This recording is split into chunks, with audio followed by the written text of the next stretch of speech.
So welcome back everyone to our live edition of Pass It On.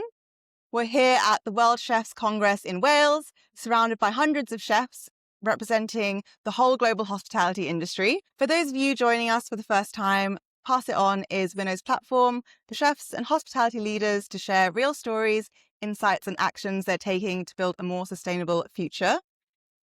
Our guest today is Shaun Leonard, Food and Beverage Manager, Executive Chef and Culinary Programme Leader at BHMS Switzerland, one of Switzerland's leading hospitality and culinary management schools. He spent more than 2 decades working across hotels, hospitality and culinary education.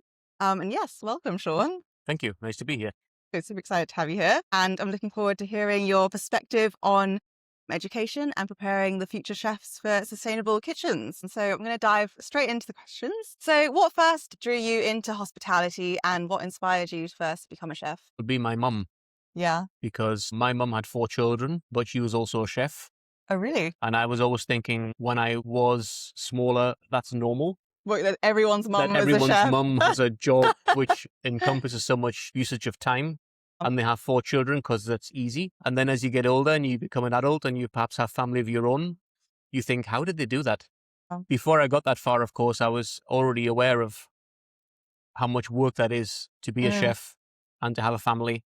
Almost impossible, I swear. Yeah, absolutely. I mean, superhuman. So kudos to mum. Yeah, so she got me interested in cooking initially, and I used to cook at home. And then I would try things out when they were not there, and I would try things out when they were there to cook for them.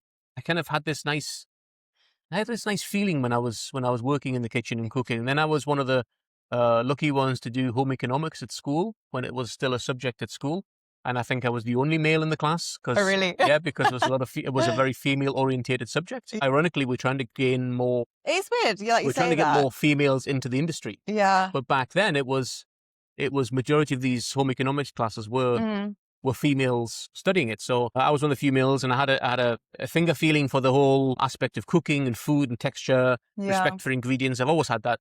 And therefore, for me, it was a natural progression to do this as a job. Yeah. And it didn't, back in the late 80s, it wasn't an industry full of famous TV chefs and Michelin star restaurants and glossy magazines. It was seen as a really hard work industry, and sometimes an industry people go to when they are perhaps not successful in other industries. So I chose this for this reason that I wanted to be part of it. I wanted to study it. I wanted to be part of this industry. And if you're going to ask me in the future, would I do it? What would I do in the future? Would I do it all again? I would do it all again. Yeah, you wouldn't change anything. No, I would definitely. I maybe still work in different countries and do different things, but I would definitely do this industry again. Yeah, you were saying yesterday you've been everywhere around the world doing this. There are some advantages to our industry. This is not all negativity. It's not all long hours and hard work. There are some Everyone advantages. hears about the negatives, but there are a lot of positives. This is what sells newspapers and everything else, right? Grabs the headlines is the negativity of any subject.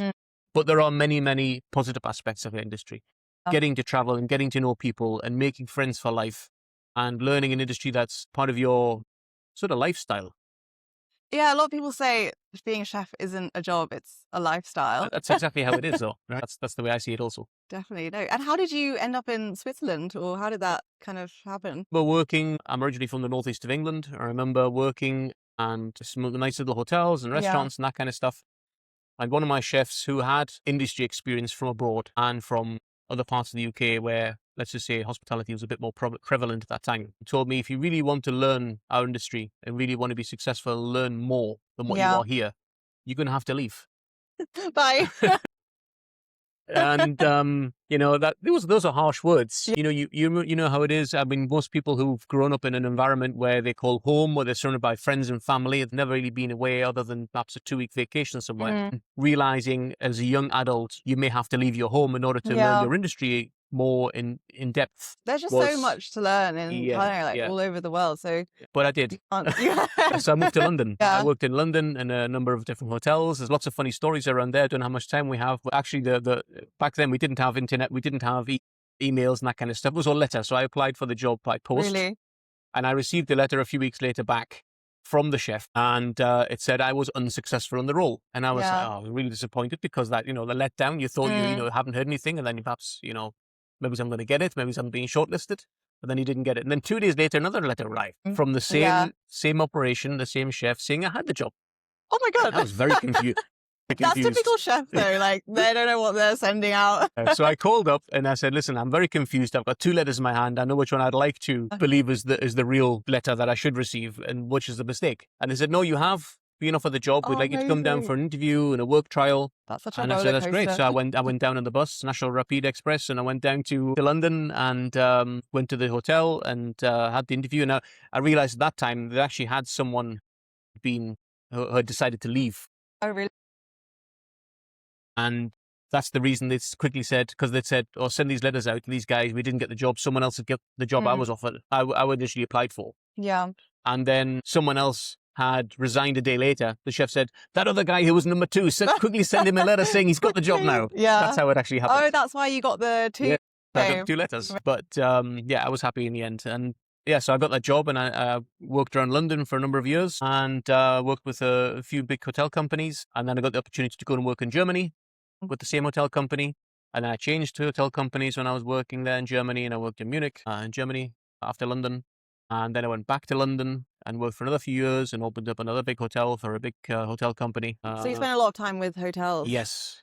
And then I was telling this story at lunchtime, I was going to go and work in North America. It was the summer of 2001. I just come back from a summer program I completed in Cornell University. A friend of mine was working in Chicago and he said, listen, they're opening a hotel and you'd be perfect. I flew So you went to Chicago, I flew from New York to Chicago and I had this interview with these guys and they really, really liked me.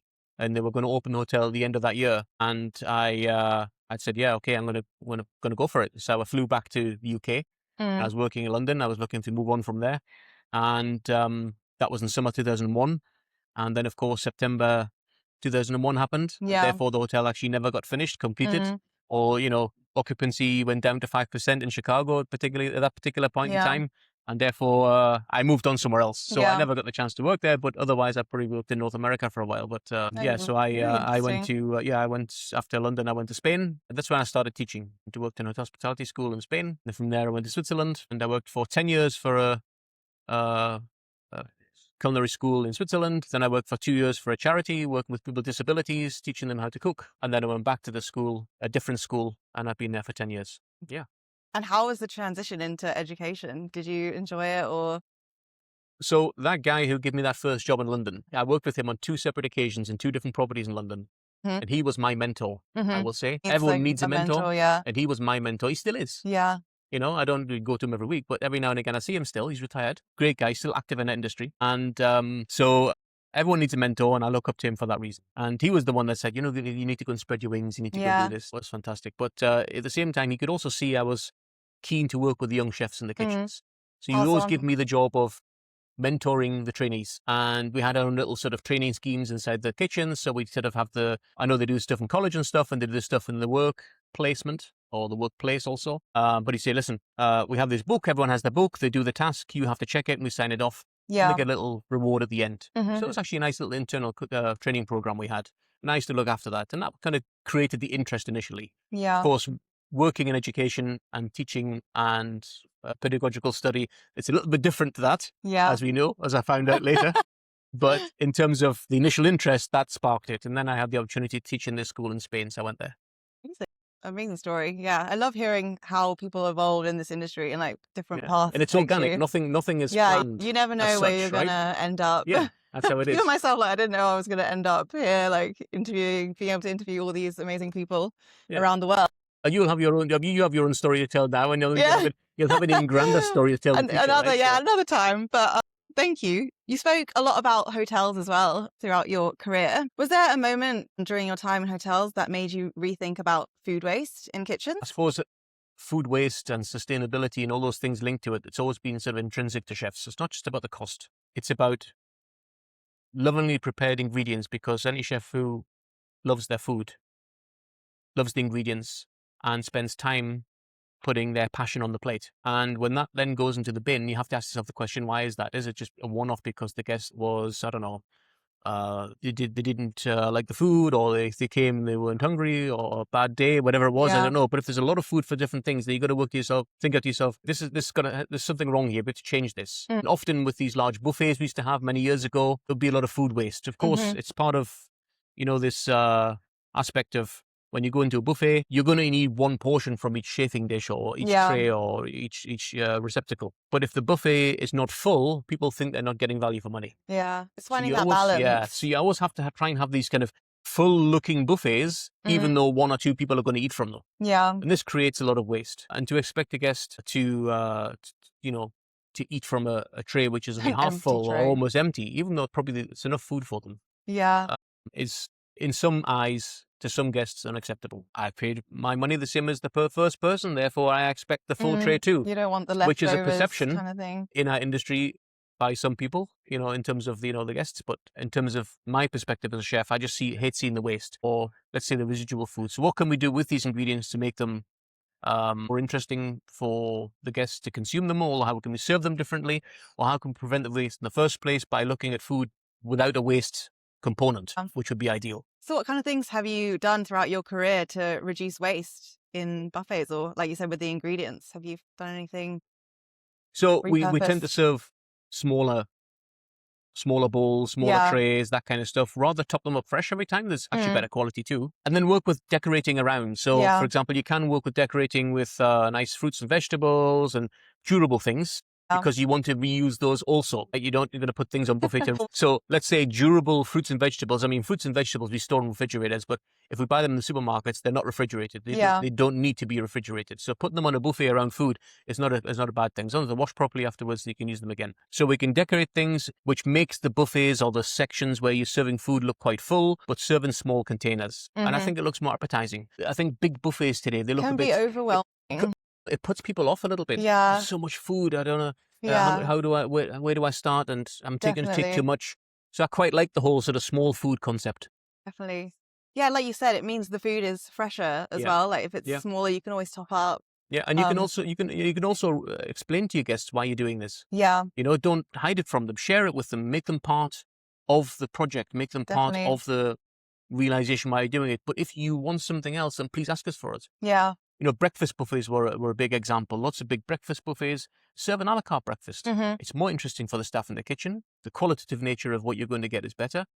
You're going to have a lot less food waste, and the service quality is better. Everything is better. Yeah, absolutely. Just makes sense. I mean, I would much rather have in a hotel, if I was a guest, I'd much rather have someone bring to me a breakfast with those particular components I'd ordered from a menu than I would go and stand in front of a buffet and shovel it onto a plate. In a way, I think like the big buffets are out of fashion now, like you were saying. Still see a lot of them, but yes.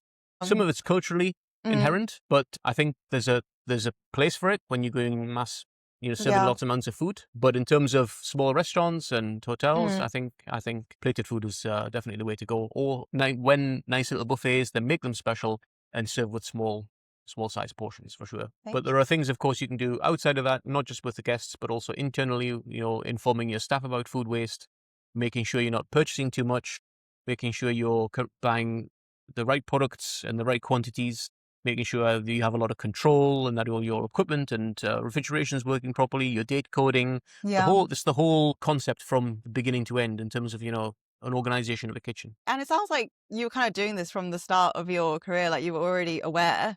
But is this something that you find you have to teach now, like in Switzerland at BHMS? Like, is that something that you really put forward in your education? Well, no one's born being able to be a chef with all these aspects and this knowledge of all these things I've mentioned. You're born with you have that interest, like I did in that kitchen at home when actually you mentioned. But all this professional, industry-related topics and detail, you need to learn that. Yeah. And you need to be lucky enough or able to sound out good mentors in the workplace to support you on that. And you need to be able to, study, because if you study, you're going to learn all those things you need to and give yourself a natural advantage over those who have perhaps had to learn by doing, for sure. Definitely. So yes, we teach those as many other aspects, HMS and the Swiss Culinary Academy, for that reason, to prepare not just chefs, but industry leaders and people who are able to function, develop and lead. Yeah. And as well as, be creative in the industry, which is what we need. Definitely. Thank you.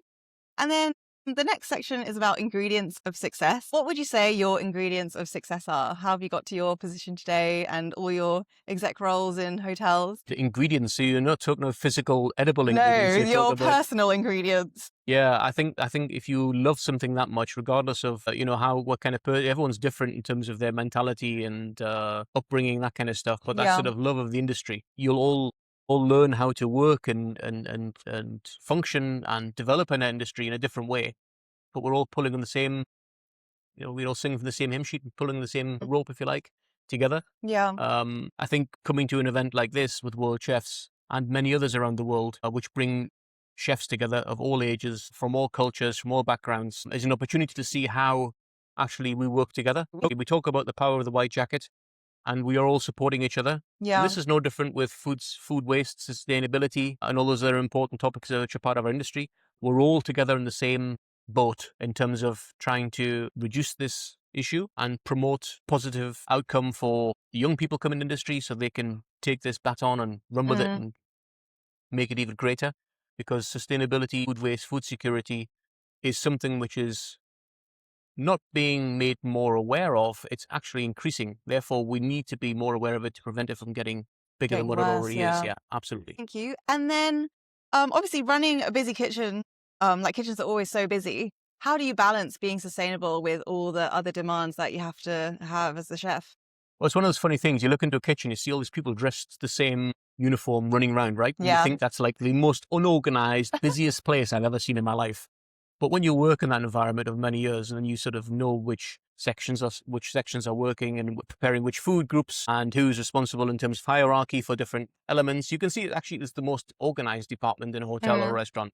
Yeah, it's like organized chaos. Yeah, It's still chaos, but Yeah. you can still be organized. But it's all technical. It's like everything else. We're talking about terms and we're using tools and mentioning techniques, which we've all learned and developed our skills by working in different environments. But it's then known by us when we're working in that environment. So it seems chaotic, but it's actually quite organized. But it is busy. It is busy. Every kitchen is busy. Yes. And during service time, that's that's when we're on stage. So we need to have all our preparation ready because the guests want now. Yeah. And we have to be able to deliver. So if we are organized and prepared and, we have all of our, ingredients ready to serve them, then we can be on point and make sure the guest gets the best possible service they deserve. Definitely. Thank you. And then the next question is again about food waste. But what achievement are you most proud of when it comes to reducing waste or running more sustainable kitchens? I'm proud of all of the achievements so far. However, there is no point where I would say, okay, now I've done enough. That point, it doesn't exist. So it doesn't matter what you've done. Okay, we've done this project. We've created this possibility to reduce food waste in whatever aspect it may be. And I've done quite a number of projects, and I'm doing some now, and I've completed a few, and there will be many more in the future. Yeah, because it just never stops, and that's a good thing. Because we need to be always coming up with new creative ideas to help reduce food waste, and let's call it food save. Save, definitely. And what kind of projects were they that you were talking about? Or so one major project I've just done the last couple of years was trying to reduce plate waste from buffets, student cafes, where people are allowed to take foods from buffets as much as they want, as often as they like, often coming to a buffet quite hungry, and then, of course, taking a little bit of this, a little bit of that, a little bit of the other, and then sitting down at a table, and perhaps they're sitting with friends, and their friends are thinking, I'm really hungry too, I'll take a bit more of this, and if what I don't eat, I'll share with my friends. Yeah. And so they're all sitting, sharing food, which is a lovely thing to see. But then they're realizing, actually, we've all taken a bit too much because we're all looking after each other. We all have now too much food on the table. We're not able to finish it all because actually it was more filling than we thought. It was just we were really hungry when we started putting the food on the plate initially, and we have a lot of food waste. So trying to reduce that by informing the guests about take smaller portions, come back more often, to inform them about the use of the water usage and the CO2 footprint and the food miles and the love and energy and resources that have gone into creating the food, from planting the seeds, growing the products, the transportation, the whole aspect of storage and cooking, and then afterwards the disposal, which has a huge impact. And it's not just about this is a little bit of food waste and I'm just going to waste a small amount, because each small amount we waste is too much. It's a little bit like, even if we do something small, which is in a positive sense, I did something good today. It was this much, but this much is better than nothing. Mm-hmm. So if we do a little bit every day, then we're on the right road. Yeah. So this is kind of where I see the need for continued projects and support and communication and not chastising people. Don't point fingers and say, you wasted that food, we shouldn't do it. That's not the way. Yeah. We need to tell a story about why it's important not to do it, get people in the boat, share experiences, have strategies together to be able to reduce food waste, and then try them out. If it doesn't work, that's okay. We learn nothing from the successes in life. Yes. But then we can then create something which then in the future does support the Definitely. reduction of food waste. And you talked about the messaging. What kind of messages or how are you communicating that to your customers? Is that just on the buffet or? So what we'll do is when we have our special food save awareness days, we will then have our PPT, which is on the screens in the cafe, in the school, so the students and the staff also can see the reasons that we have, these measures in today, and the reason why we are limiting the portion sizes of foods. They're not all sort of bad pictures of things. They're sort of information, how we can help by doing nothing. Yeah. Just simply. It's like quite simple things, but once it's on the screen and you're made aware, like it's something you can easily take action on. Exactly. And then I'll put stuff on the tables, so you can read those. And then on that day or those days, I have a crew, part of the students who are studying the module in sustainability and food waste production on that particular day. They will go around and they'll talk to the guests about the reason what they're doing today. And then they'll also tell them if they finish all of their food and don't have any plate waste whatsoever, they'll receive a coupon. Really? So they reward them for Yes, this. I do. And if they get a coupon, then they take it to the end exit. Yeah. And on exit to the restaurant, they can hand in their coupon and take a freshly baked cookie. It's something so simple, but like... It's something so simple, but it works. And if you walk in the restaurant and all you smell are freshly baked cookies and see them when you're really hungry, that makes you really want to have one. And you'll keep it up. And it's really works. We change the types of cookies, but they're always popular. That's such a good idea. They never go to waste. And it doesn't matter how much you've eaten, you've always got room for a cookie. Yeah, that's true. I do love freshly baked cookies. Absolutely. Thank you for that. And then the last question here actually is, what's one piece of advice you'd give to chefs wanting to start a more sustainable kitchen tomorrow? Never lose the love for the ingredients. Always talk to your co-workers and team and junior members about how to get the best out of this product, to not waste anything. How can asparagus is in season right now. We have zero waste from asparagus. You know? We have wonderful asparagus when you've peeled it. From the peelings, we can make stocks that we can cook the food in. It's a no-waste product. And trying to work out to have no waste in everything is important. And I think that's kind of something we learned in the classical kitchen. Waste is okay. And I think we need to move away from this whole sort of... It's important to understand what we do classically. It's important to understand techniques. But it's important to move on from that perspective from 180 years ago when we were first learning these techniques or first taught these techniques to a modern day environment and say, we need to be more sustainable. We have the tools, technology, we have the know-how. And the knowledge. And the reasons why, which we didn't have then. So we're not chastising the people who created this classical cuisine back in the day, but we need to move with the times. Definitely. We need to adapt. And you're right about asparagus. Love asparagus season. No reason to waste any of that. Absolutely. But sometimes we see this far too early in the shops because it's coming with a lot of food miles from different parts of the world. Ultimately, we should live for the season. Definitely. Asparagus season for me begins in May, not before. And then we can start enjoying that until the middle of June. When you see it too early in the shops, you're like, I don't want to buy that. It's not going to be good. Yeah, exactly. But from May until the middle of June, I always find it's like fabulous. Perfect, Absolutely. And then you've had enough, right? Then it's done for a whole year. Yeah, exactly. And some things have short seasons, but we celebrate them when they come. Yeah. Rhubarb is like end of March, but by the end of May, it's gone. We can still get it from sort of January right the way through the summertime, and it's crazy. I love rhubarb. I do love rhubarb as well. But I only eat it at that time when it's growing in my garden. Oh, you grow it in your garden? Yes. Amazing. Is it the pink one, the forced rhubarb? Yeah, I mean, it's we cover it over, What's the other one, the green one? The really sour. If you left it without being covered, then of course it will go green naturally. Yeah. And you get the huge leaves, which of course are inedible and also poisonous. But if you cover it over, then of course, then you get something from it and it prevents the animals from going near it. But even if it's a small amount, then if you have less of the ingredient, you're more careful with how you use it. Definitely. Yeah, if you think you can have access to the ingredients all year, you'll be like, oh, I don't mind wasting a bit of this. But and they're in abundance and they're cheap. But we shouldn't get away, the cheap things, we shouldn't think that we should waste them more because they're cheap. An onion, a carrot, or some of the cheapest things you can buy, or a bit of garlic, or the cheapest things you can buy in the kitchen, but they're so lovely.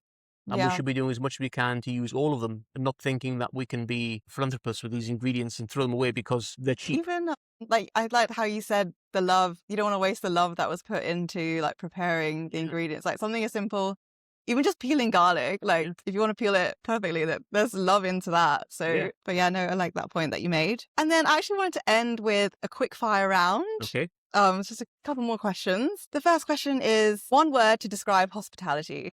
Fabulous. Nice. Is very fabulous industry. What would your final meal be? Something with chocolate. Chocolate lava or Chocolate on top and chocolate inside. Nice. Sweet tooth. Are you I have a pastry chef or? I have a terrible sweet tooth. And whenever the pastry team are making something which is really delectable, which is very often, I try to stay away as much as I can. The pastry chefs always save a kitchen. They're like absolutely. fueling with the sweets. A trait every great chef needs. Patience. One thing the industry needs to change. It changed quite a lot actually, but I think I think the perspective. We're always delivering nasty messages about industry, but it's not like that. Yeah, so it does need a new perspective. Yeah, I think there's just quite a lot of like stigma with it. Yeah, that's the issue. And I think that's unfounded. And then last one is food waste hack at home. Food waste hack at home. Well, I have one which I don't go shopping because the family go shopping, and I think, well, what I'm going to cook, and I'll open the drawers and you can hardly close them because they're full of some description of food or ingredient. So I just look in the fridge, I look in the cupboards, and I make something. You can always make something with what you have. And I had a piece of garlic. I had 3 potatoes, which were fairly old. Yeah. So just eating them as they weren't going to do them justice. But I have a lot of nice Indian spices. So I made my own sort of kind of spiced Indian potato dish, which was delicious. Amazing. No, simple like that. Super easy. Simple but flavorful. Super tasty. And didn't involve me going shopping. And it was a great meal. I know, it's true. I feel like some people look in their fridge and they think, I can't make anything. But if you really think about it, well, now we can use AI tools. You can put the ingredients into AI and say, make something from my... The previous interview said that, like, you can just take a picture and ask AI, what can I make with this? I mean, the thing is, that's obviously a guide. Yeah. You still need to be able to do it. It's true. So therefore, we're still needed to cook. Yeah. No, even, it's like, anyone can have a recipe, but it won't taste the same. Like, it depends who's following it, so... Yeah, I mean, the way in which you cut things initially is going to make things taste differently. Exactly. If someone's pressing through, knife. Exactly. Someone's pressing through a knife rather than cutting through a knife. Yeah. If someone cuts the onion slightly smaller than the other person, this is going to affect the flavor. Yeah. So it's like a knock-on effect.